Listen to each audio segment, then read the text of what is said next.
Hello friends, आज हम लोग एमएससी फर्स्ट सेम के कॉम्प्लेक्स एनालिसिस में कोशीस इंटीग्रल फॉर्मूला को देखेंगे। तो सबसे पहले क्वेश्चन है state and proof Cauchy's integral formula. तो हम इस थ्योरम की स्टेटमेंट को देखते हैं। तो let F Z be analytic within and on a closed contour C and let a any point within C then fa is equal to 1/2 pi I integral C F Z upon Z minus A D Z. तो अब हम इस theorem को proof करेंगे। इस theorem को proof करने के लिए हमने एक डायग्राम क्रिएट किया है। इस डायग्राम को हम डिस्क्राइब करते हैं। वे डिस्क्राइब अ सर्कल गामा। ये जो सर्कल है इसे हमने क्या नाम दिया है, गामा दिया हुआ है, जिसे हमें डिस्क्राइब करना है। Defined by the equation mod Z minus A is equal to rho. इसे रो कहते हैं। ये यहाँ पर हमने रो दिया हुआ है, इसे हम लोग रो कहते हैं। Where rho less than two D and D is the distance from A to the nearest point of C. ये जो डी है पॉइंट ए और जो सी है इसके बीच की क्या है, डिस्टेंस है। तो अब हम आगे देखते हैं। हमने एक फंक्शन कंसिडर किया है जो कि है phi Z is equal to F Z upon Z minus S. This function is analytic in the double connected region bounded by C and gamma. Hence we have integral C phi Z D Z is equal to integral gamma phi Z D Z. ठीक है, तो अब हम यहाँ पर जो है ये फाई जेड का मान यहाँ पर रख देंगे, जो कि हमने यहाँ पर निकाला था, जो है F Z upon Z minus A. हम लोग यहाँ पर फाई जेड का मान रख देते हैं दोनों तरफ, और यहाँ पर 1/2 पाई बाई आई दोनों तरफ इंटू कर देते हैं। इसे हम दे देते हैं इक्वेशन 1। अब आगे, where C and gamma are both traversed in the positive sense. See the figure हमने देखा है कि वो दोनों किस में है, पॉजिटिव ट्रेवर्स्ड में। तो अब हम आगे देखते हैं। Since fz is continuous at a for a given epsilon 0। यहाँ पर क्या है, fz क्या है, कंटिन्यूस है। किसके लिए, a के लिए। तो यहाँ पर हमें क्या दिया गया है, epsilon is greater than to 0, there exist a del greater than to 0 such that. तो यहाँ पर हमें मिल जाता है mod F Z minus F A less than to epsilon. हम इसे दे देते हैं equation number 2। Whenever Z minus A less than to del. Now अब हम इसे देखते हैं। अब हम आगे देखते हैं कि हम लोगों ने ये जो इक्वेशन नंबर 1 ली थी, इसका हम लोग राइट हैंड साइड लेते हैं। ये है उसका right hand side, 1/2 I integral gamma F Z Z minus A D Z is equal to, हम लोग यहाँ पर जो है यहाँ पर एफ ए प्लस करते हैं और एफ ए माइनस कर देते हैं यहाँ पर, क्योंकि हम लोगों ने यहाँ ऊपर देखा है कि F Z is continuous at A. जो एफ जेड क्या है, कंटिन्यूस से होता है ए पे। तो हम यहाँ पर क्या लेते हैं, एफ ए प्लस भी करेंगे और माइनस भी करेंगे। यहाँ पर अगर हम इसे काट देंगे तो ये कट जाएगा। ठीक है, तो अब हम क्या करते हैं, इसे अलग अलग कर देते हैं। ये हमने ये लिया था 1/2 pi I integral gamma F Z Z minus A D Z is equal to 1/2 pi I.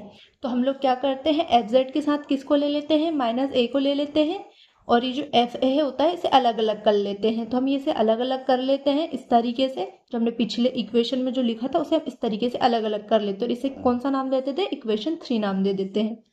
अब यहाँ पर हम लोग z minus A is equal to क्या ले सकते हैं, rho E I theta D Z is equal to ले सकते हैं हम लोग rho I E I theta D theta. हम लोग यहाँ पर जो z माइनस है इसकी जगह इसको ले सकते हैं, और डी जेड है इसकी जगह इसको ले लेते हैं। तब जब हम इंटीग्रल करेंगे तो तब हम ये वैल्यू को इस पर ऊपर वाली जो इक्वेशन है इस पर पुट करेंगे। तो सबसे पहले हम लोग इसको सॉल्व करेंगे, फिर इसको सॉल्व करेंगे, और फिर दोनों के मान साथ में लिखेंगे। सबसे पहले हम इसको सॉल्व करते हैं। तो हम लोग मोड लगा लेते हैं दोनों तरफ। तो ये हो जाता है 1/2 pi I integral gamma F Z minus F A upon Z minus A D Z. तो यहाँ पर जब हम लोग ये जो मान है ये पुट करते हैं तो लिमिट हो जाती है हमारी 2 पाई टू 0 हो जाती है। तो अब हम यहाँ पर देखते हैं, यहाँ पर हम लोगों ने जो होता है z minus A is equal to क्या लिखा है, रो ई आई थीटा।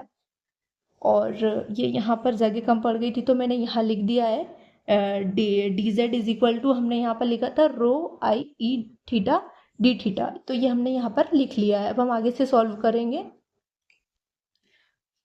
अब हम यहाँ पर आगे देखेंगे, हम लोगों ने मोड लिया हुआ है और हम लोगों ने यहाँ पे अपने मान पुट कर चुके हैं। तो ये इक्वल की जगह क्या हो जाएगा, लेस देन और इक्वल देन हो जाएगा। तो यहाँ पर हम लोग यहाँ पर से जो हमने लोग ये जो था यहाँ पर आई, हम लोग इसको बाहर ले लेते हैं और 2 पाई आई यहाँ पे ऑलरेडी लिखा हुआ, तो यहाँ पे आई से आई कैंसिल हो जाएगा। ये जो लिमिट है 2 पाई टू 0 है और यहाँ पर एफ जेड माइनस एफ ए और ये जो रो ई आई थीटा और यहाँ पर जो हमने आई बाहर ले लिया था, फिर उसके बाद यहाँ पर बचता है rho E I theta D theta.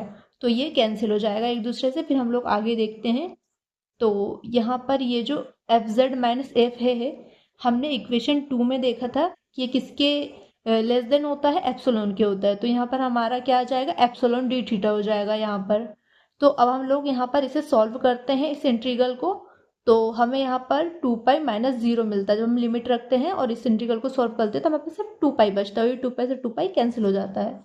तो हमें यहाँ पर मिलता है 1/2 pi I integral gamma F Z minus F A upon Z minus A D Z less than epsilon. इसे हम दे देते हैं इक्वेशन नंबर 4। तो अब हम आगे देखेंगे वी हैव। हमने आपको, जैसे कि मैंने आपको कहा था कि सबसे पहले हम लोग इसे सॉल्व करेंगे फिर इसे सॉल्व करेंगे। तो अब हम इसे सॉल्व कर चुके हैं, हम इसे सॉल्व करेंगे। अब हम यहाँ पर देखते हैं 1/2 pi I integral gamma F A upon Z minus A D Z is equal to F A upon 2 pi I. अब यहाँ पर इंटीग्रल की लिमिट क्या ली हुई है हमने, 2 पाई टू 0। अब हम यहाँ पर हमने पिछले जो इक्वेशन थी उसमें भी हमने ये वाले मान पुट किए थे। तो हमें यहाँ पर पता है कि z minus A is equal to होता है रो ई थीटा और D Z is equal to होता है rho I E I theta D theta. तो हम यहाँ पर इसके मान क्या कर देते हैं, पुट कर देते हैं। तो डी जेड की जगह हमने ये रख दिया और z माइनस ए की जगह हमने ये रख दिया।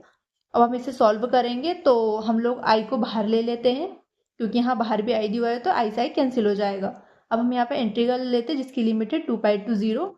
अब यहाँ पर रो ई आई थीटा बचता है तो ये दोनों एक दूसरे से कैंसिल हो जाते हैं और यहाँ पर डी थीटा बचता है। अब हम इस इंटीग्रल को सॉल्व करते हैं तो यहाँ पर 2 पाई बचता है हमारे पास और 2 पाई से 2 पाई कैंसिल हो जाता है। तो हमें यहाँ पर मिलता है 1/2 pi I integral gamma F A upon Z minus A D Z is equal to F. इसे हम दे देते हैं इक्वेशन नंबर 5। जो इक्वेशन हमें 4 और 5 मिली थी उसे हम इक्वेशन नंबर 3 में पुट करेंगे। जैसा कि मैंने आपको बोला था ये है इक्वेशन 3, ये इक्वेशन 3 है। इक्वेशन 4 सॉल्व करके हमें इसका मान प्राप्त हुआ और इक्वेशन 5 सॉल्व करके हमें इसकी वैल्यू मिलती है। तो अब हम इन दोनों की वैल्यू पुट करेंगे इस इक्वेशन में। तो आगे देखते हैं, यहाँ पर इक्वेशन 3 को हमने सॉल्व किया तो यहाँ से जो एफ ए था ये इस तरफ हम लोग ट्रांसफर कर देते तो ये माइनस को हो जाता है और ये लेस देन एप्सिलॉन होता है। तो यहाँ पर जो मान था 1/2 pi I integral gamma F Z Z minus A D Z minus F A less than epsilon. तो हमने एक ऑब्जर्व किया है कि एप्सिलॉन क्या है, आर्बिट्ररी है।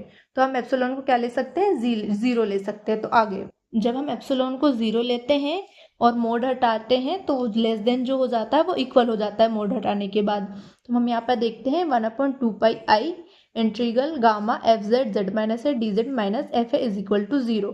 हम एफ ए को इस तरफ ट्रांसफर कर देंगे तो ये जो इक्वेशन है हमें 6 मिल जाएगी। तो finally from equation 1 and 6 we obtain. हम इक्वेशन 1 पर जाके देखते हैं हम लोगों ने क्या लिखा था।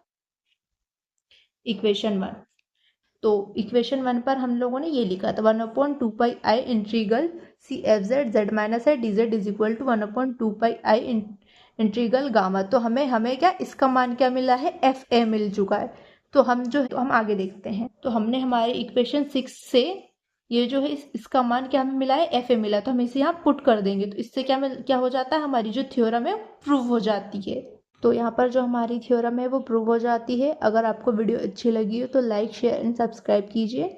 अभी मैंने वीडियो बनाना स्टार्ट किया है। मैं सभी सब्जेक्ट में, टोपोलॉजी में, रियल एनालिसिस में, ऑल सब्जेक्ट में वीडियो बनाऊंगी। और मुझसे जुड़े रहने के लिए मेरे चैनल को सब्सक्राइब करें। Thank you.